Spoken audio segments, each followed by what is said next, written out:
Hello everyone, welcome to the Ozark Outpost. This is Operation Goliath, Japan 5.3, July 38. Okay, the Japanese are not doing any influence. 2 tech roles, long-range aircraft, and wartime economy. And they got wartime economy and missed long-range aircraft. So, wartime economy moves up to stage 2.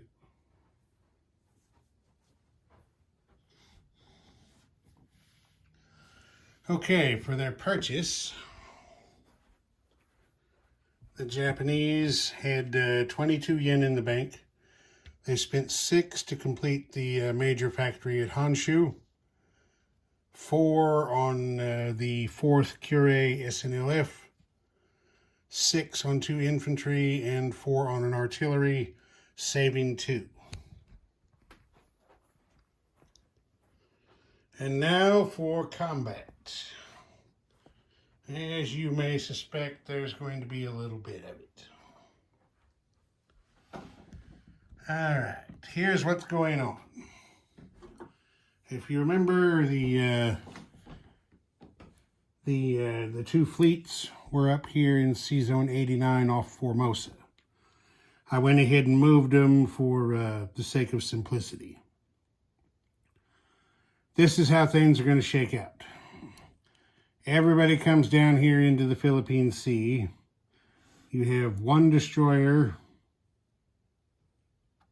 Anyway, this guy moves down here. I overlooked him. Yeah, that guy moves down there. And this guy too. He's coming over there too. Sorry. Little last minute adjustment. Alright, everybody comes down through here and then branches out. We have 1 destroyer in Sea Zone 125 carrying a single infantry, which is doing a walk-in attack here at New Guinea. We have a destroyer and an infantry here going to do a walk-in attack at Celebes. Another destroyer and an infantry for a walk-in attack at West Timor. Here we have a light carrier with a fighter, a battle cruiser, a heavy cruiser, and then a transport carrying 2 Marines. Here the Dutch have a coastal submarine and a transport you see there. The Japanese approach. They announce, let's see, I suppose they would have to challenge him with a screening force in order to force him to a decision. Okay. So they all come in here. This fighter goes on maritime air patrol in the sea zone. The coastal sub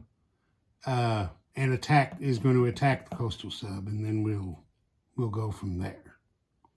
But the battle cruiser and the heavy cruiser are bombardment ships with the amphib group. The light carrier is screening force on its own. All right, then down here we have a heavy cruiser, a light cruiser, and 2 submarines acting as a screening force to attack this Dutch destroyer. Of course, they can't attack the submarine because they don't have an aircraft. But then if he decides to shoot back, then they can all fire at him in round 2. This here is their amphib group, which is a battleship, a heavy cruiser, and a light cruiser for shore bombardment, a fleet carrier carrying 2 tactical bombers for land attack, and then 2 transports carrying 2 SNLFs, 1 infantry, and a commander for the amphib landing. Then over here in C-Zone 122, we have a battleship and a heavy cruiser to provide shore bombardment. We have a fleet carrier with a fighter and a tactical bomber for land attack, and a transport carrying 2 SNLFs. Okay, everybody got all that? Okay, good. That's the way the combat is going to shake out here. So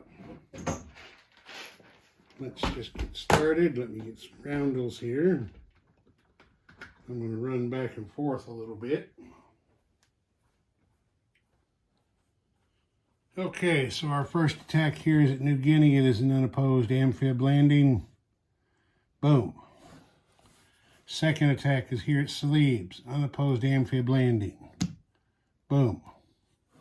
Third, West Timor, same thing. Boom. So that right there is Japan up 3. So they'll go from 16 to 19.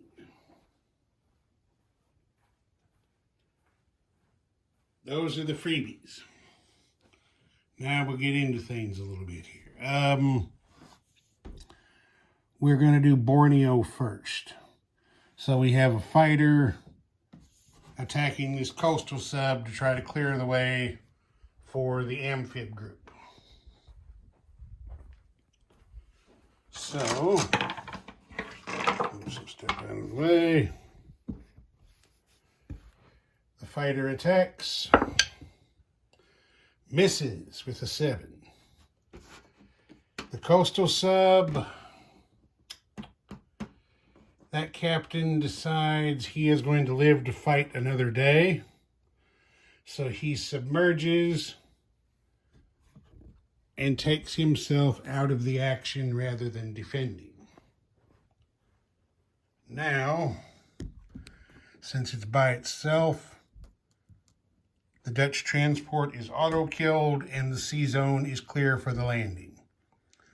So now we're going to have a battle cruiser and a heavy cruiser doing shore bombardment. There are 3 Dutch militia defending.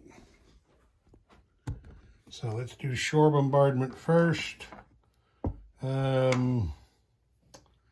Yellow is the battle cruiser, and orange is the heavy cruiser.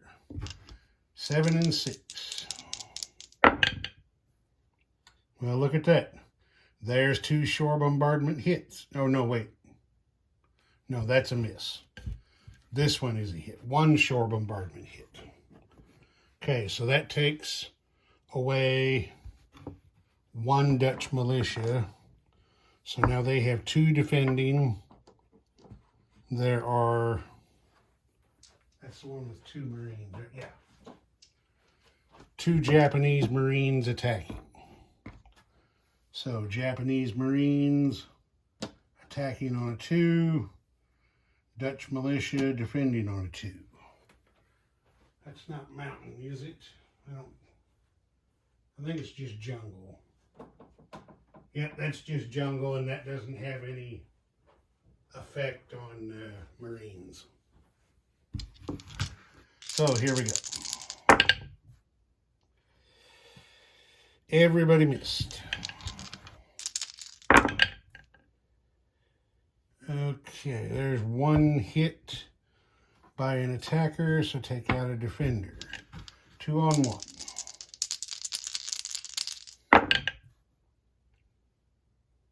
Miss. There's the hit, nothing in return. So, come back over here.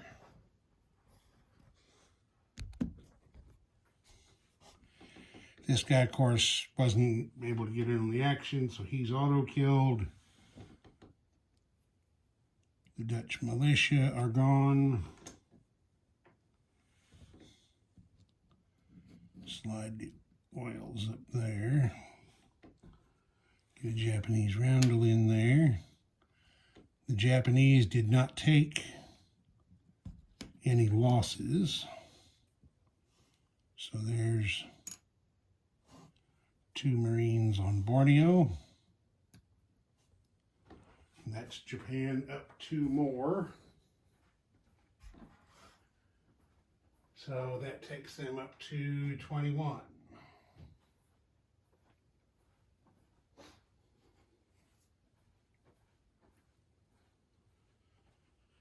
Okay, next we'll do Sumatra. That is 3 Japanese militia defending and 2 SNLFs attacking, along with a fighter and a tactical bomber, and a battleship and a heavy cruiser doing shore bombardment.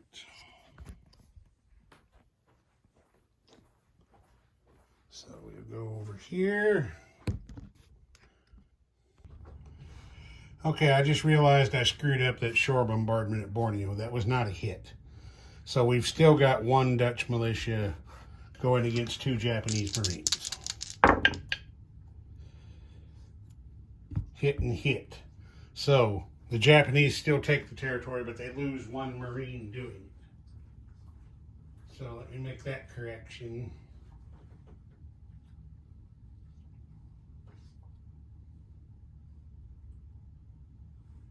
Okay. Fixed. Now we're going again. All right, so this time we'll do it correctly. Battleship and a heavy cruiser in shore bombardment is a 4 and a 3. The battleship's yellow. Okay, there is 1 hit by the battleship. So the Dutch will kill 1 militia, and they now have 2 militia and 1 infantry defending. So there's 2 militia and 1 infantry. And then the Japanese have, see, that's Sumatra. So we've got, oh, I brought them over here with me. Oh, excuse me. We've got 2 SNLFs here, a fighter, and a tactical bomber. So there's 2 SNLFs.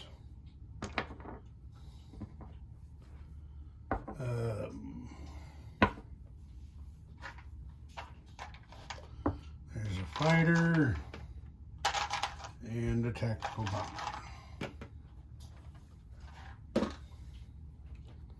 Okay.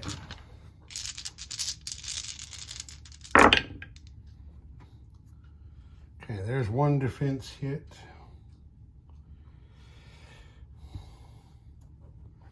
And 1 attacking hit. So kill 1 of the militias and 1 of the SNLFs.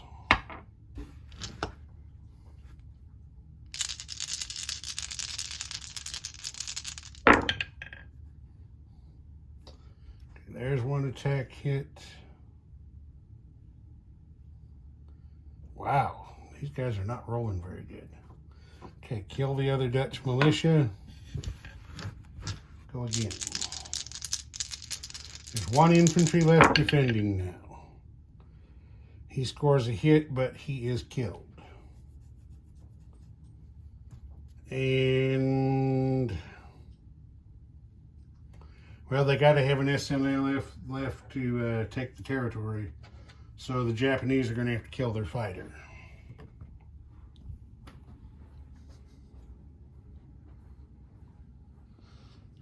Now we come back over here. these guys come off.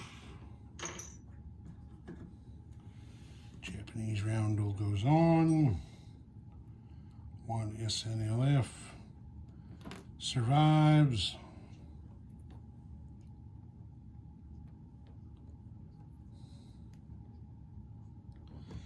And the tactical bomber non-combat moves back to the carrier.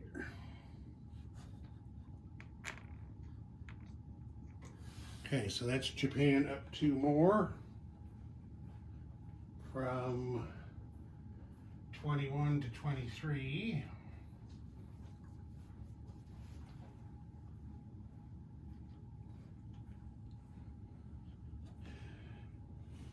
Now we move in here to Java. Can you see? Yeah. Our screening force has to come in and challenge the Dutch Navy. So, heavy cruiser, light cruiser, and 2 submarines. There's the submarines on 3, light cruiser, heavy cruiser. 2 submarines, light cruiser, heavy cruiser. Destroyer's going to defend on a 4. And they can't attack the fleet sub because they don't have any aircraft present. So I'm just going to, well, I'm going to bring the camera over so you can see the roll. That destroyer don't stand a hell of a lot of chance. I mean, it's 4 on 1. After the attack, the captain will decide if he's going to join the offense. So we're going to save this guy. Nah, we'll just do it and then we'll decide if he's going to do a defense shot. Okay, the destroyer's dead. He's hit here by one of the Japanese submarines. No hit in return, so the Dutch submarine is going to submerge and save himself. So, Dutch submarine is out. Submerged.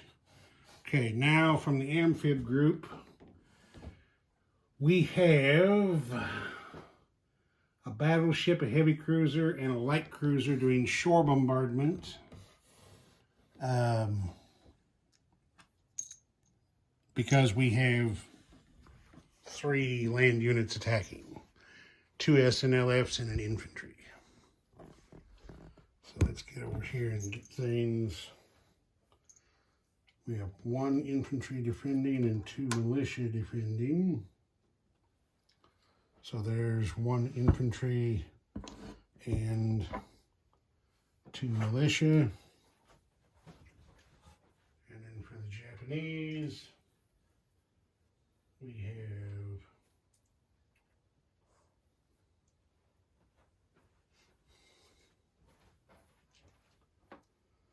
2 SNLFs. Oh, I forgot on those other SNLF attacks. They attack at a 3 on the first round. I forgot that.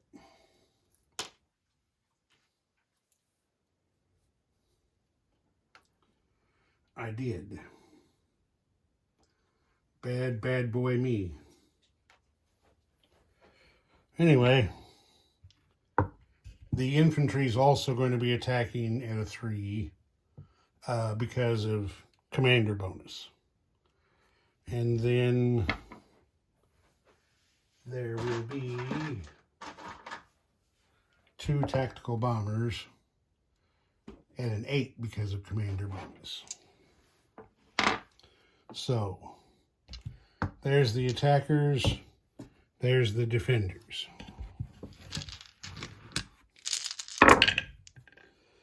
Okay, there's 2, 3 hits, that's all that's required. I see 1 defense hit in return. So the Japanese will kill the infantry And the two SNLFs will capture Java. I'm going to get another roundel. There we go.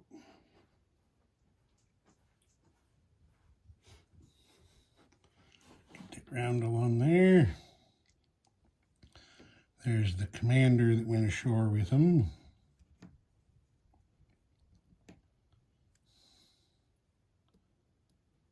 Two SNLFs.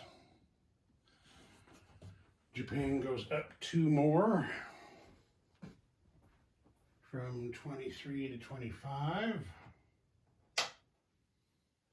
They've now surpassed Germany for the highest income in the game so far.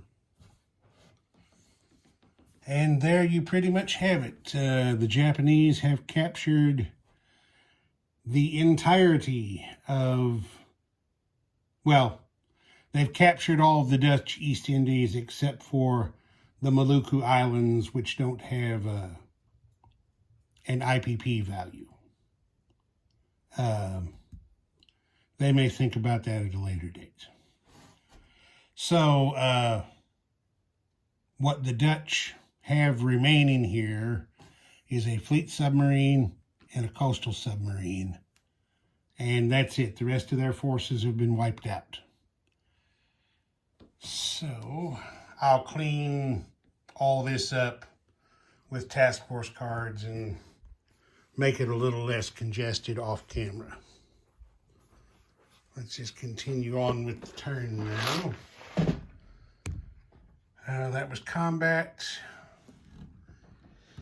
non-combat,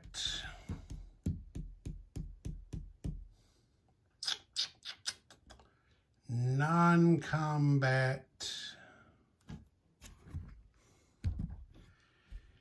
There is going to be one non-combat move. This transport is going to bridge this motorized infantry from Honshu to Korea.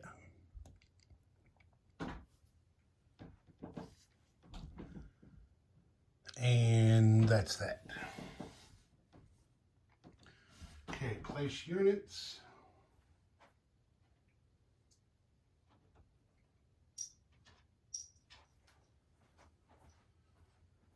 Get over here. Now the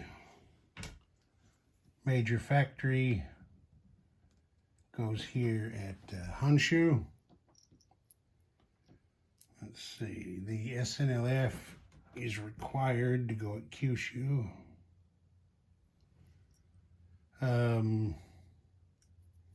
The two infantry are also going to Kyushu. The artillery is going here to Ri.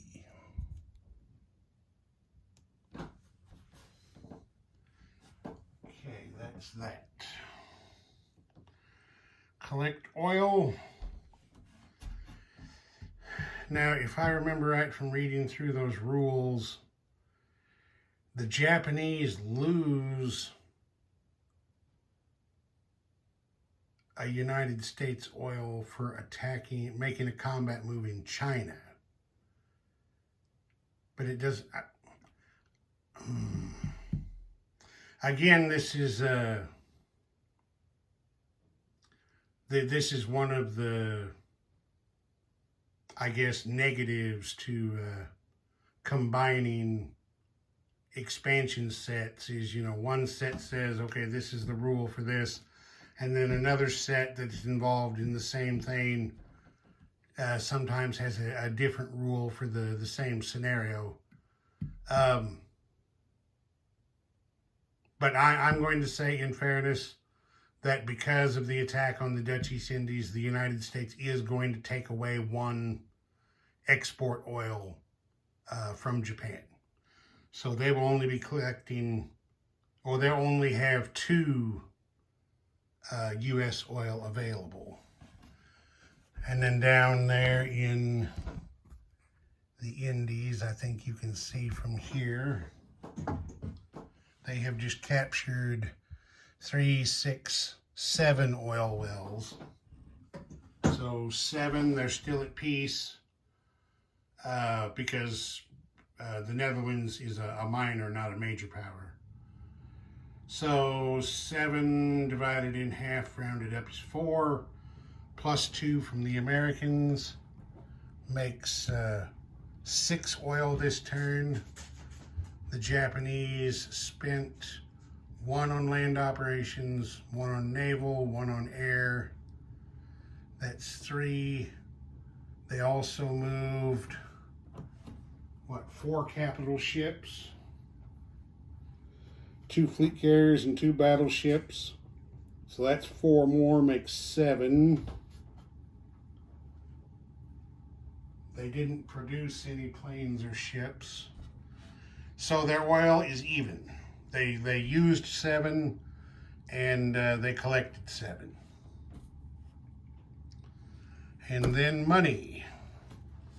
Japan has 25 on the income chart. And then for resources, they have 1, 2, 3, 4. This coal counts as 2, makes 6. And then down here in the Indies,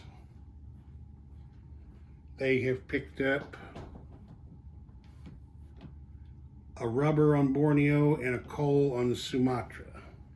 And I have to look at the rules real quick to see if Japan gets increased values on those. Bear with me just a second here.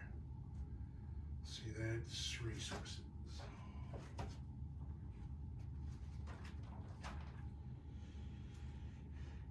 Okay. Yes, the rubber at Borneo is plus 2 for Japan. And the coal is also plus 2 for Japan. So they have their 1, 2, 3, 4, 6. That's plus 10 for Japan in resources. That's a big bump. So they're going to have, they're going to collect 35 this turn.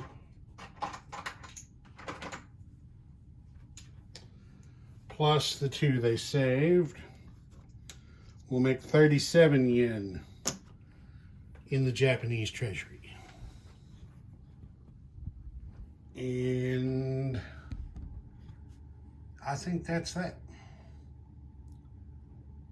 Ozark Outpost, over and out.